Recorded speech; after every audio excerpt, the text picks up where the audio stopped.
Preocupados estamos por otras cuestiones. Por ejemplo, y ahora se lo cuento, máximo histórico de envejecimiento en Euskadi. Ahora tenemos 154 mayores de 64 años por cada 100 menores de 16 años. Esto es un estudio realizado por la Fundación ADECO y queremos conocer más datos sobre este estudio, por eso hablamos con Montse Izaguirre. Arratsaldeon, Montse, muy buenas tardes, ¿qué tal estás? Arratsaldeon, bien, muy buenas tardes. ¿Es motivo de preocupación este dato que habéis recogido en el estudio de la Fundación ADECO y que acabo de resumir, pues eso, en forma de titular, 154 mayores por 100 menores de 16? Hombre, yo creo que sobre todo es preocupante en la medida en que necesitamos en las empresas talento senior. O sea, quiero decir que la ecuación sostenible para que el sistema de pensiones sea sostenible es de 2,5. Y esto hace, junto con el descenso de la tasa de natalidad en Euskadi, que cada vez tengamos menos personas, ¿no? Menos personas cotizando, con lo cual el sistema de pensiones queda un poco en entredicho. Ante esta situación, desde la Fundación ADECO creemos que es necesario en las empresas aportar por el talento senior, por gente mayor, ¿no? Has dicho, Montse, que la ecuación es de 2,5. Hoy por hoy en Euskadi estamos en ese 2,5. No, para nada. Estamos en un 2,2. Es decir, tenemos muy poca gente cotizando para que a futuro pueda ser sostenible el sistema de pensiones. Con lo cual, y lo que decía, ¿no? Que con el descenso de la tasa de natalidad, o hacemos una apuesta en la empresa por contratar gente mayor de 45 años, gente mayor, o vamos a tener verdaderas dificultades en el futuro. Es un poco por lo que apostamos la Fundación ADECO, ¿no? Al final, bueno, pues trabajamos por la integración laboral de gente mayor de 45 años entre otros grupos, porque entendemos que es necesario, aparte de que son grupos en situación de vulnerabilidad, ¿no? A los que hay que hacer una apuesta. Aparte de eso, los mayores de 55 años son difícilmente reinsertables en el mundo laboral hoy por hoy, a no ser que desde los gobiernos correspondientes Montse, se pongan en marcha medidas para reincorporarlos, como bien dices. Es cierto que desde el Gobierno se tienen que poner en marcha políticas activas de empleo, pero bueno, nosotros somos centro colaborador de Lanbide. Yo creo que también, o sea, que ya se hacen cosas desde la Administración Pública en aras a fomentar la formación, la orientación y la recolocación de personas, ¿no? Aquí hay en juego diferentes factores. Están, por un lado, también la Administración.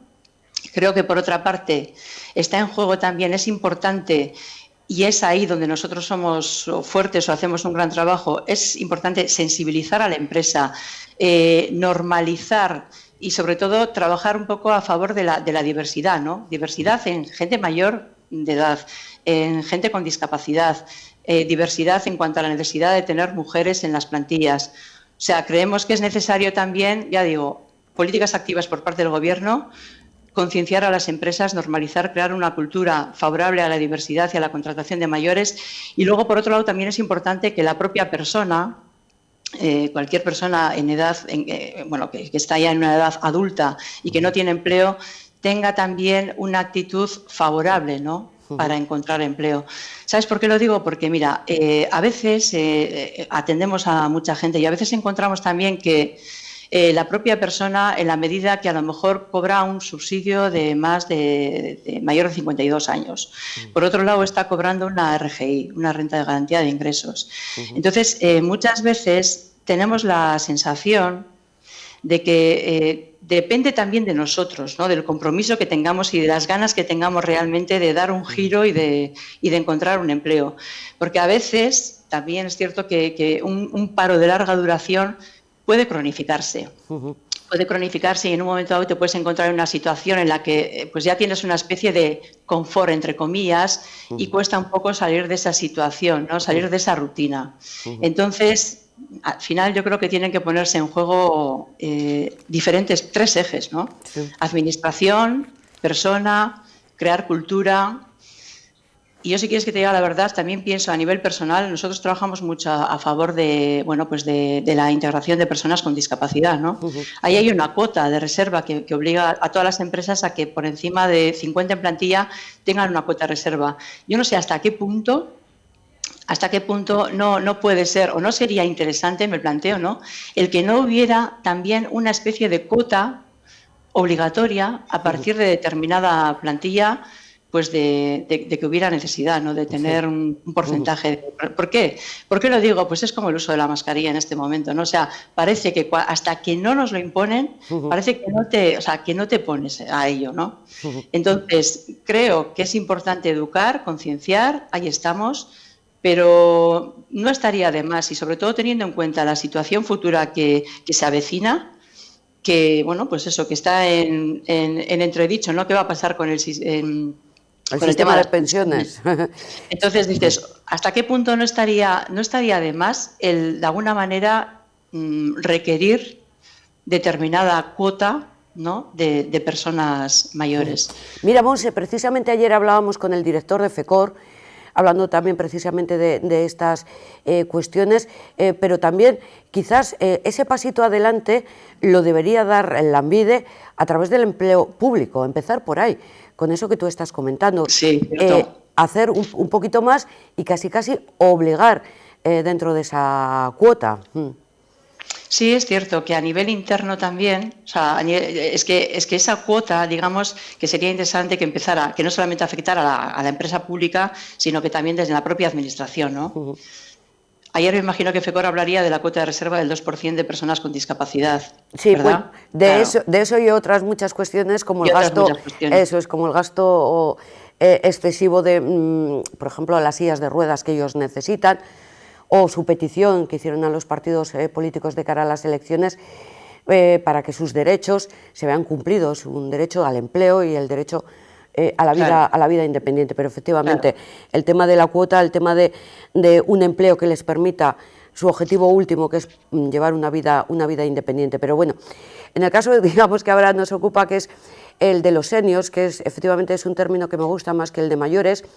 Quizás sí que hay un colectivo que ya no le interesa incorporarse al mundo laboral, pero hay otros muchos que sí, seguramente que tú conoces al colectivo de SECOT, y tienen además una formación y una experiencia laboral que quieren aportar. Pues igual hay que contar con ese colectivo que tienen muchísimo que enseñarnos por todos sus años de experiencia y a los que no se tiene en cuenta prácticamente. No sé si coinciden. Aparte que yo coincido en que la gente senior, bueno, yo creo que tanto los jóvenes como las mujeres, como personas con discapacidad, colectivos vulnerables, al final, de alguna manera, todos tienen competencias, cualidades. Yo creo que un senior puede enriquecer muchísimo a una empresa, porque aporta templanza, madurez, compromiso, retención. O sea, no vas a tener las mismas ganas de rotar que si tienes una edad, o sea, si estás en una edad de 20 años o de 22 años, ¿no? Entonces, creo que en estos aportan estabilidad y luego, aparte, pues todas las competencias que han podido adquirir durante toda su trayectoria profesional, ¿no? Entonces, creo que es interesante y creo que una empresa diversa es más competitiva y creo que es más enriquecedora para sí misma como para aquellos agentes con los que interactúa, ¿no? O sea, es enriquecedor al final tener gente variada. Efectivamente. Si estamos hablando en términos generales de Euskadi, con estos 154 mayores de 64 por cada 100 menores, en Vizcaya todavía la cifra se eleva aún más, ¿no? Sí, en Vizcaya llama la atención porque o sea, éramos como de todas las comunidades autónomas. Llamaba la atención el informe que éramos a nivel de Euskadi la quinta comunidad, ¿no?, más envejecida, y Vizcaya especialmente más. Con lo cual, bueno, pues habrá que hacer un trabajo aquí con la empresa, con los mayores, para tratar un poco de solventar esta situación, ¿no? Sí, porque entre las consecuencias está el problema del mantenimiento de las pensiones, y además unas pensiones, como reclaman ellos, mayores. Pero luego, por otro lado, está el tema de la escasa natalidad. También estamos aquí por debajo de la media. Es algo que tampoco nos sorprende porque viene ya de antes, ¿no? Sí.